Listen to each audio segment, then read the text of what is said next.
Hey there folks, Mark Johnson from check-snobs.com. Today we're going to do a full review on the Samsung Galaxy S3 on Verizon, and I'm starting it off flat out on the speed test because basically middle of the day getting 18 megs down, 3 megs up, do another one real quick. And really this is really where the Verizon model stands out. I mean, flat out, they do have the largest 4G LTE coverage, and consistently I get great speeds on it overall. So that's one thing that definitely sets this one apart, you know, from the other products out there, you know, from other Galaxy S3s.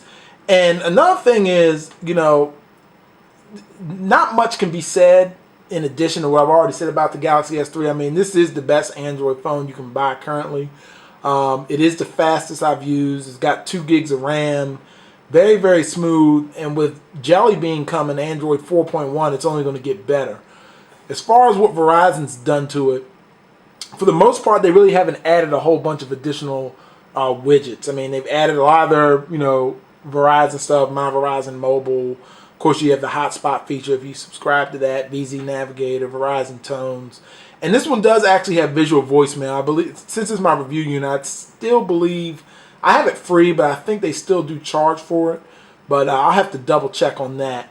Another thing is that, and this is one of the more annoying things, is it does have this Wi-Fi indicator where it basically always wants you to turn Wi-Fi on, and I just don't. It's just one of those things that's just annoying. I mean, I don't particularly find it to be all that useful. But, you know, for some people, I understand why it's there, for the fact that, you know, they want people to not blow through all their data so quickly, which you can do on a 4G device, but it still makes it annoying. It constantly does pop up. So that is the one thing that does stand out about it.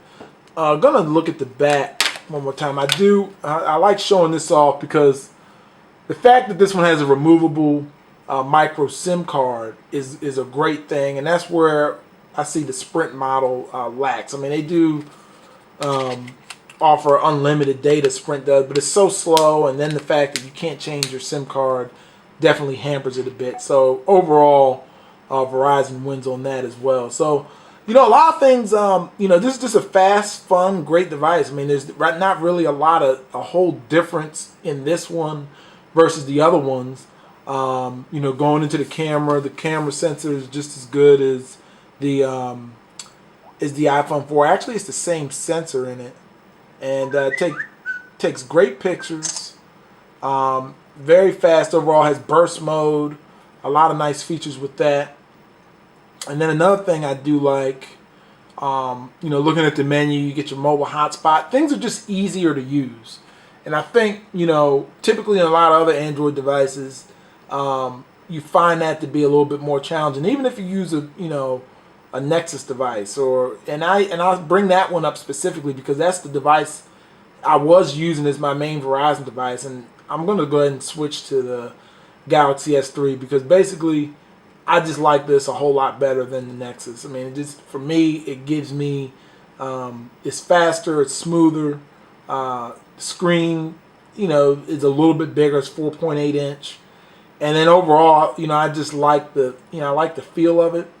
And I just find it just to be a more user-friendly and faster device. And by all means, that makes it a win in my book. So definitely be sure to check out the site for more coverage on the Samsung Galaxy S3 and future products from Samsung. Tech-snobs.com. Also check me out on Twitter at @TechSnob. Thanks for watching. Take care.